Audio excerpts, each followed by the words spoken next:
Assalamualaikum warahmatullahi wabarakatuh. Sahabat Ahsanul Qurun semuanya, ada pepatah mengatakan bahwasanya kullu syai'in idza katsura rakhusa illal adaba.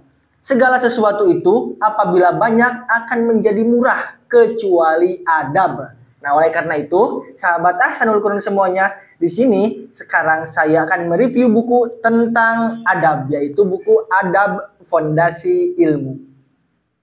Buku Adab Fondasi Ilmu ini merupakan terjemah dari kitab Tadhkiratus Sami' wal Mutakallim fi Adabil Alim wal Muta'allim. Buku ini ditulis oleh Ibnu Jamaah dan diterjemahkan ke terjemah bahasa Indonesia oleh Muhammad Zaini. Kemudian diterbitkan oleh penerbit Tauji. Cetakan pertama itu pada Januari tahun 2022. Dan jumlah halaman dari buku ini lumayan tebal ya, yaitu 349 halaman. Sebelum kita membahas atau mengulas secara singkat isi daripada buku Adab Fondasi Ilmu ini, kita akan mengetahui secara singkat biografi penulis dari buku ini, yaitu Syekh Ibnu Jamaah. Ibnu Jamaah itu memiliki nama asli Abu Abdillah bin Badruddin Muhammad bin Ibrahim bin Sa'adillah bin Jamaah bin Ali bin Jamaah bin Hazim bin Sakhr Al-Kinani Al-Hamawi Asy-Syafi'i.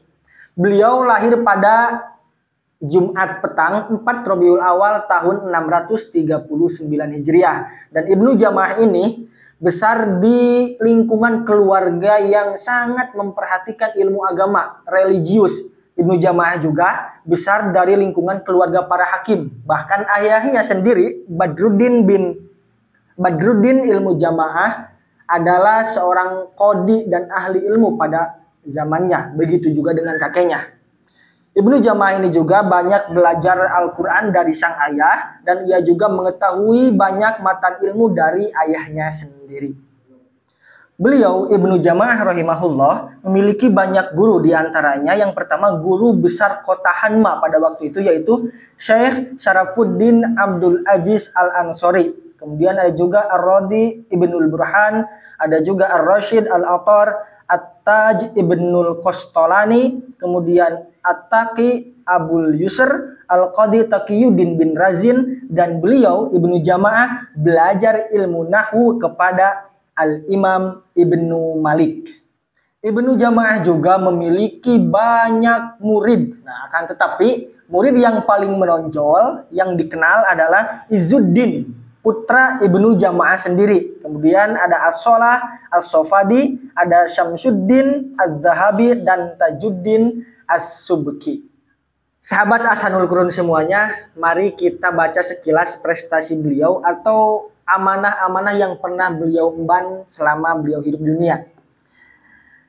Beliau sangat fokus dan memiliki kesungguhan luar biasa dalam menimba ilmu, sehingga pada waktu itu Ibnu Jamaah mengungguli teman-teman sebayanya. Bahkan fatwa-fatwa Ibnu Jamaah ini pernah dikoreksikan kepada Al-Imam An-Nawawi, dan beliau, Imam An-Nawawi, mengakui bahwa fatwa-fatwa Ibnu Jamaah ini sangatlah bagus. Hingga pada tahun 675 Hijriah, Ibnu Jamaah diangkat menjadi seorang hakim, seorang qadhi di wilayah Al-Quds. Berarti di usia berapa? Beliau lahir tahun 639, diangkat menjadi qadhi pada tahun 675 Hijriah. Berarti sekitar umur 35 tahunan, Ibnu Jamaah sudah diangkat menjadi seorang hakim. Kemudian pada tahun 690 Hijriah, beliau berpindah tugas ke Mesir. Pada tahun 693, beliau pindah tugas juga menjadi qadhi di wilayah Syam. Beliau, Ibnu Jamaah, diangkat menjadi qadhi itu, ditugaskan atau diberi amanah sebagai seorang hakim itu sampai pada tahun 720 Hijriah. Itu karena beliau mengalami kebutaan. Adapun karya-karya beliau terkait kepenulisannya, yaitu yang pertama ada Al-Manhal, Ar-Rawi, kemudian ada juga Al-Fawaid, Al-Laihah min Surah Al-Fatihah, kemudian ada At-Tibyan li Muhammadil Quran, ada Al-Masalik fi Ulumil Manasik, ada juga An-Nazm Al-Lami fi Syahri Al-Jawami. Kemudian yang sampai kepada kita yaitu Tadhkiratus Sami' wal Mutakallim fi Adabil Alim wal Muta'allim. Ibnu Jama'ah memiliki kepribadian sebagai pemimpin yang penyayang, lembut, tegas dalam membela kebenaran, pandai mendidik, tidak kasar dan tidak pernah membuat malu orang lain.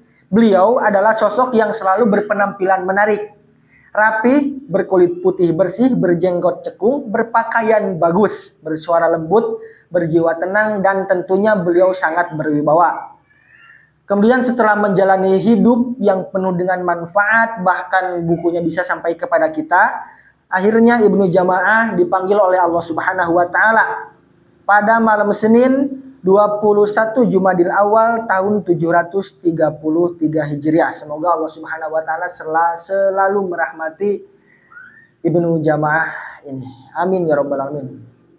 Baiklah teman-teman semuanya, sekarang kita akan masuk ke bukunya. Sekilas saja ya, singkat. Buku ini saya katakan tadi berjumlah 349 halaman, berwarna orange, kemudian dalamnya juga berwarna dengan disertai ilustrasi-ilustrasi, gambar yang sesuai dengan isi pembahasannya. Kemudian daftar isi, kita masuk ke daftar isinya. Buku ini memiliki 5 bab utama.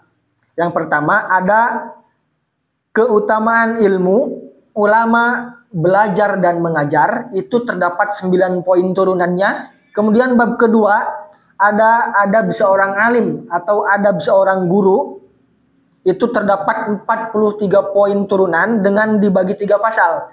Pasal pertama adalah adab seorang alim kepada dirinya sendiri, yang kedua adab seorang alim terhadap muridnya, dan yang ketiga adab seorang alim atau seorang guru ketika mengajar di majlis atau ketika mengajar di dalam kelas. Kemudian bab ketiga adalah adab seorang murid, ini juga ada 36 poin dengan dibagi 3 pasal. Yang pertama adab murid kepada dirinya sendiri, yang kedua adab murid kepada guru, dan yang ketiga adab murid saat belajar dan mengikuti pelajaran di kelas. Kemudian yang bab keempat ada 11 poin, yaitu adab berinteraksi dengan guru. Ini baik di kelas, baik di luar kelas, baik ketika berpapasan, ketika mau bersalaman, ketika belajar, guru mengatakan ini, guru bertanya, kita harus seperti apa, di bab keempat ini dibahas. Kemudian yang kelima, yang terakhir ada 11 poin, yaitu adab tinggal di asrama. Buku Adab Fondasi Ilmu ini bagus untuk pegangan kita sebagai seorang guru ataupun untuk bacaan seorang pelajar. Karena buku ini membahas tentang adab-adab, khususnya adab antara guru dan muridnya, kemudian adab ketika belajar, kemudian adab ketika mengajar, adab ketika mengikuti pelajaran di dalam kelas. Di sini dibahas tuntas, dan ini menurut saya bagus untuk pegangan seorang guru ataupun seorang murid. Karena apa? Karena kan biasanya kita itu, apalagi di pondok kan biasanya itu pakai akhlak lil banin, atau pakai ta'limul muta'alim, atau pakai hilyatut thalibil ilmi, atau kitab-kitab lainnya. Dan buku ini bisa menjadi pegangan untuk penjelasan lebih luasnya dari buku-buku muqarrar di pondok-pondok kita. Hal yang menarik atau hal yang saya sukai dari buku Adab Fondasi Ilmu ini yang diterbitkan oleh Tauji, yang pertama yang membuat saya suka ya, ketika saya membuka halaman pertama ada book mappingnya, sehingga ketika buku halaman pertama, oh kita langsung tahu bahwa di dalam buku ini itu ada 5 bab utama dan dituliskan juga poin-poinnya, ada book mappingnya seperti ini.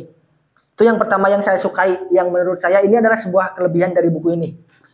Yang kedua, jelas karena saya suka buku berwarna, di dalam buku ini terdapat atau buku ini berwarna ya, walaupun tidak full color, tetapi ini menarik, jadi membuat kita semangat untuk membacanya. Yang ketiga yang menarik dari buku ini adalah disertai dengan ilustrasi-ilustrasi. Nah ada beberapa ilustrasi-ilustrasi yang memang disediakan sesuai dengan babnya. Contoh misalkan ada bab bagaimana kita duduk di depan guru. Nah, di sana ada ilustrasinya. Bagaimana duduk yang penuh adab, duduk yang baik di depan guru. Di dalam buku ini disertakan ilustrasinya. Kemudian ada lagi yang membuat saya suka dari buku ini adalah setiap syair Arab ataupun hadis bahkan ayat Al-Quran tidak langsung ditulis terjemahnya. Dalam artian ditulis dulu lafaz Arabnya sehingga kita tidak perlu cari tahu dulu, oh ini lafaz Arabnya seperti apa sih, oh ini syair Arabnya seperti apa, atau ini ayatnya itu seperti apa, lafaz Arabnya seperti apa. Karena kan biasanya terjemahan itu suka melewatkan hal-hal demikian. Jadi di dalam kitab aslinya itu ada syair, tetapi di terjemahnya itu syair Arabnya tidak ditulis lagi, langsung terjemahnya. Nah, kalau di sini tidak.